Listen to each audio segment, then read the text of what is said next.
Hello guys, welcome back to Hub of Knowledge Mac, Future Making Training Center and Consultancy Services। दोस्तों इस lecture में आपको समझाने वाला हूँ टूल हिस्ट्री कार्ड क्या होता है, एक्सेल सीट में टूल हिस्ट्री कार्ड को कैसे भरते हैं, टूल लाइफ कैसे डिफाइन करते हैं। लोगों को ये डाउट रहता है punch die tool and fixtures moulds में क्या डिफरेंस है, तो ये कंप्लीट डिफरेंस आपको मैं समझाऊंगा। और टूल हिस्ट्री कार्ड को IATF के कौन से क्लॉज के अकॉर्डिंग मेंटेन करना मैंडेटरी है। सो दोस्तों इन सभी क्वेश्चंस का जवाब आपको इस वीडियो में मिलेगा। So let we continue this video till end. तो चलिए दोस्तों समझते हैं टूल हिस्ट्री कार्ड क्या होता है। Tool history card is a document which used to monitoring the tool life as well as maintenance frequency on the basis of cumulative production quantity। तो दोस्तों टूल हिस्ट्री कार्ड के through आप tool की life को monitoring कर सकते हैं। और इसके अलावा क्या क्या कंटेंट होते हैं टूल में।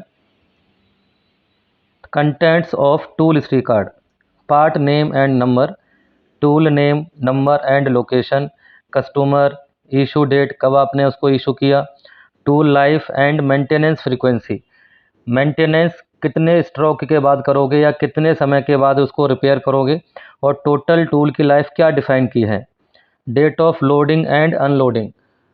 ये सारी डिटेल टूल हिस्ट्री कार्ड में होती है। मशीन पर कौन सी डेट को ये टूल लोड हुआ और कौन सी डेट को या उसी डेट को कितने घंटे में ये टूल उस पर से अनलोड हुआ। Production quantity and cumulative quantity, per day production quantity इसमें नोट होती है और क्यूमुलेटिव क्वांटिटी भी इसके अंदर हम मेंशन करते हैं। Breakdown detail and repair action with date, अगर मशीन में अगर टूल के अंदर कोई भी ब्रेकडाउन आता है इंक्लूडिंग प्रिवेंटिव मेंटेनेंस की डेट भी अगर आती है तो भी हमें इसके अंदर मेंशन करना होता है।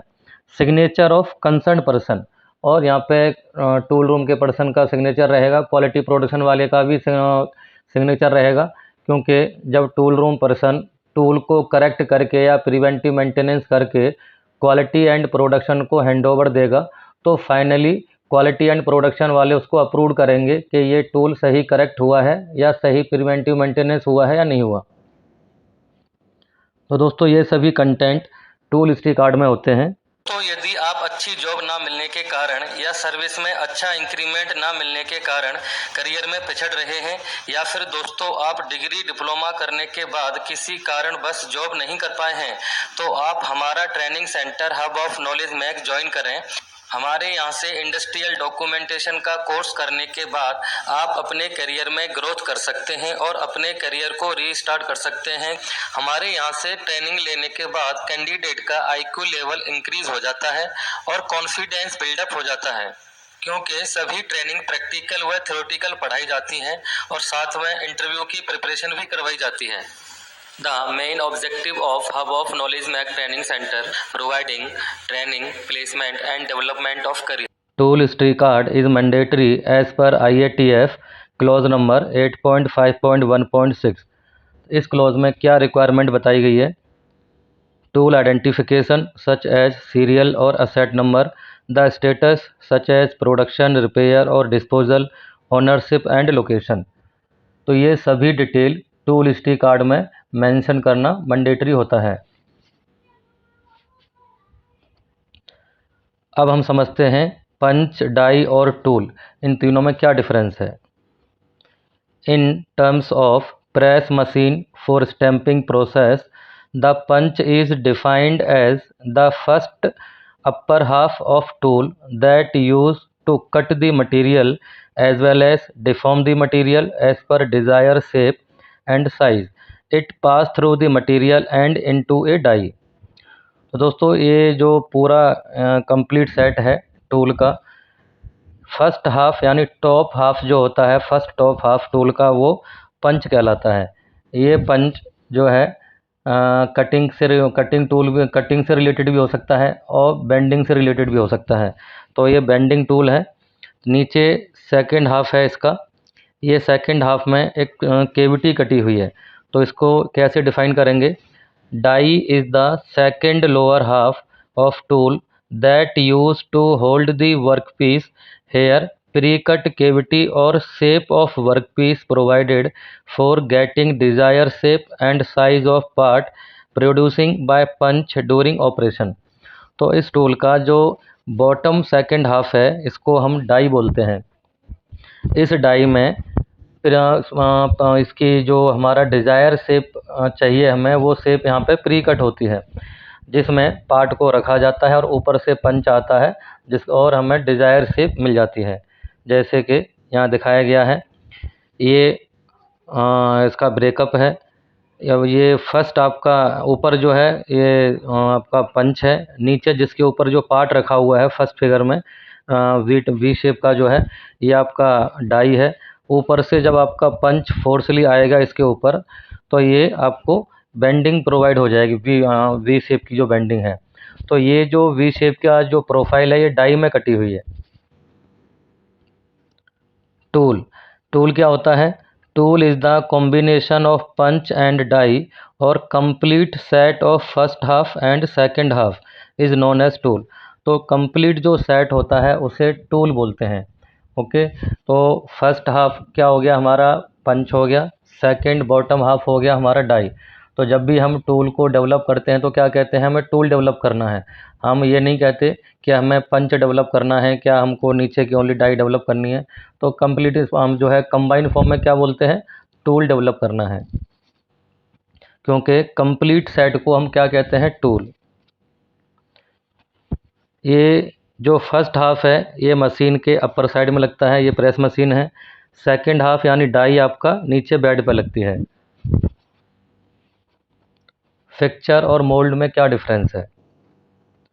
Mould is use to obtain the required product by injection moulding like blow moulding, extrusion और डाई कास्टिंग और फोर्जिंग मोल्डिंग ईटीसी। तो मोल्डिंग में मोल्ड भी एक केविटी टाइप का होता है जिसमें हम मेल्टेड मटेरियल पोर करते हैं और डिजायर शेप निकलता है प्रोसेस के द्वारा। ये प्रोसेस कुछ भी हो सकता है, एक्सट्रूजन प्रोसेस हो सकता है, डाई कास्टिंग का प्रोसेस हो सकता है या फोर्जिंग का प्रोसेस हो सकता है। फोर्जिंग में हम जो है मोल्टेड नहीं डालते, उसमें रेड हॉट मटेरियल पोर करते हैं। ओके, फिक्सचर क्या है? Fixture is use to fix the work piece in correct position during manufacturing process and inspection process. तो फिक्सचर में पार्ट को होल्ड किया जाता है एट करेक्ट पोजीशन पे। जैसे हम किसी पार्ट को अगर मैन्युफैक्चरिंग करेंगे या लाइक वेल्डिंग करेंगे तो वेल्डिंग फिक्सचर में उसको करेक्ट पोजीशन पे फिक्स किया जाएगा क्लैंपिंग के थ्रू, क्योंकि उसकी जो है डाई के उसके पार्ट की प्रोफाइल के अकॉर्डिंग वेल्डिंग फिक्सचर बनाया जाता है। ऐसे ही अगर हम किसी पार्ट को इंस्पेक्शन करेंगे, जैसे सीएमएम पे अगर आप इंस्पेक्शन कर रहे हो तो फिक्सचर में उसको करेक्ट पोजीशन पे रेस्ट कराया जाता है पार्ट को। तो फिक्सचर को होल्डिंग करने के लिए चाहे आप इंस्पेक्शन करो चाहे पार्ट को मैन्युफैक्चरिंग करो, वो जो डिवाइस होता है उसे हम फिक्सचर बोलते हैं। Mould is applicable to unformed material और work piece and fixture is applicable to formed work piece.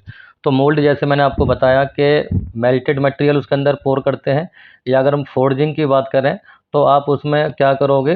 Red hot material या कोल्ड मटेरियल उसके अंदर जो है फीड करोगे।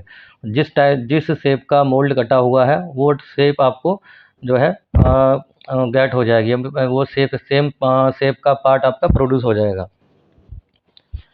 फिक्सचर के कुछ एग्जांपल हैं जैसे welding fixture, inspection fixture, assembly fixture. ये कुछ फिगर है, ये मोल्डिंग का फिगर है, इंजेक्शन मोल्डिंग का, और ये आपका वेल्डिंग फिक्सचर है। तो दोस्तों यहाँ से आपको क्लियर हो गया होगा फिक्सचर एंड मोल्ड में क्या डिफरेंस है, डाई पंच एंड टूल में क्या डिफरेंस है। अब बात करते हैं टूल हिस्ट्री कार्ड को कैसे फिलअप करना है। तो टूल हिस्ट्री कार्ड ये एक्सेल में बना हुआ है, या क्या क्या डिटेल डालनी है। जैसे अभी आपको मैंने IATF का क्लॉज नंबर 8516 का रिक्वायरमेंट समझाया, उसके अकॉर्डिंग मैंने कंप्लीट डिटेल यहाँ पे डाली हुई है। जैसे पार्ट नेम पड़ा हुआ है यहाँ पे, stay comp exhaust cover, part number, issue date and tool name. And tool name क्या है आपका? Name and number, bending and T2 यानी बेंडिंग का दूसरे नंबर का टूल है ये। कस्टमर क्या है? MSIL। एस्टिमेटेड टूल लाइफ क्या है? 3 lakhs। 3 लाख क्वांटिटी ये टूल निकाल सकता है। एस्टिमेटेड मेंटेनेंस फ्रीक्वेंसी 50,000 स्ट्रोक्स, यानी इसका मतलब ये है 50,000 प्रोडक्शन होने के बाद आपको इस टूल को रिपेयर करना है, और आप कह सकते हो प्रिवेंटिव मेंटेनेंस करना है। लोकेशन क्या है? Tool room. क्या क्या कंटेंट है इसके अंदर? डेट ऑफ लोडिंग, तो डेट ऑफ लोडिंग डालेंगे, जैसे यहाँ पे पड़ी हुई है 7/4/2017। डेट ऑफ अनलोडिंग 7/4/2017, यानी सेम डेट को अनलोडिंग हो गया ये। प्रोडक्शन क्वांटिटी कितनी निकाली? 75। क्यूमुलेटिव प्रोडक्शन कितना निकला इसका? 75। Last part status okay. जब ये डाई मशीन से अनलोड होती है तो लास्ट पार्ट चेक करते हैं। लास्ट पार्ट अगर स्टैंडर्ड के अकॉर्डिंग ओके है, then as it is tool को अनलोड करके टूल रूम में सेंड कर दिया जाता है। अगर लास्ट पार्ट में कुछ करेक्शन है, कोई डायमेंशन में कुछ प्रॉब्लम है, तो क्वालिटी पर्सन इंस्पेक्शन रिपोर्ट पर उसको सर्कल करेगा और हाईलाइट करेगा, और वो रिपोर्ट को अटैच करके टूल के साथ टूल रूम में सेंड कर देगा। तो अगली बार जब ये टूल लगने के लिए आएगा मशीन पे, तो टूल रूम की तरफ से ये प्रॉब्लम करेक्ट होके आएगी। तो ये मतलब होता है लास्ट पार्ट का स्टेटस चेक करना। यहाँ लिखा हुआ है ब्रेक डाउन डिटेल। अगर इस टूल में कोई ब्रेक डाउन आई है पर डे के अकॉर्डिंग, तो वो डिटेल लिखनी है। क्या एक्शन लिया आपने, वो एक्शन लिखना है। ब्रेक डाउन के साथ साथ प्रिवेंटिव एक्शन भी किया है आपने, तो प्रिवेंटिव मेंटेनेंस कब किया वो भी डालना पड़ेगा। देन आगे लिखा हुआ है date of repair and signature of tool room head. तो टूल रूम हेड के सिग्नेचर हो जाएंगे, जो भी कंसर्न पर्सन है। जब ये फाइनली ये टूल मशीन पर लोड होने के लिए आएगा, क्वालिटी प्रोडक्शन वाले इसको अप्रूव कर देंगे फर्स्ट पार्ट चेक करके। तो ये फाइनली क्वालिटी एंड प्रोडक्शन वालों से सिग्नेचर ले लेगा टूल रूम पर्सन। देन अगर इसमें दूसरे दिन का जो प्रोडक्शन है, जैसे 17/7/2017 को लगाइए और अनलोडिंग हो गया 17/7/2017 को, प्रोडक्शन हुआ 400, क्यूमुलेटिव कितना हो गया? 475। तो 75 + 400 475 हो गया। लास्ट पार्ट स्टेटस यहाँ पे ओके है। सेम ऐसे ही ये पार्ट चला 23/7/17 को, और 23/7/17 को ही ये अनलोड हो गया।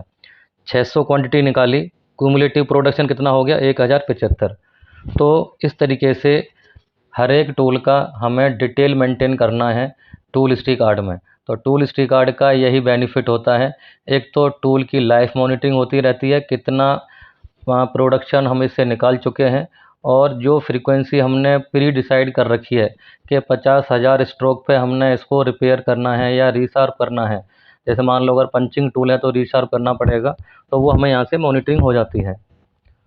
तो आई होप दोस्तों ये टूल हिस्ट्री कार्ड की डिटेल और अदर डिटेल जो मैंने आपको बताई है वो आपको समझ आ गई होंगी। Thank you.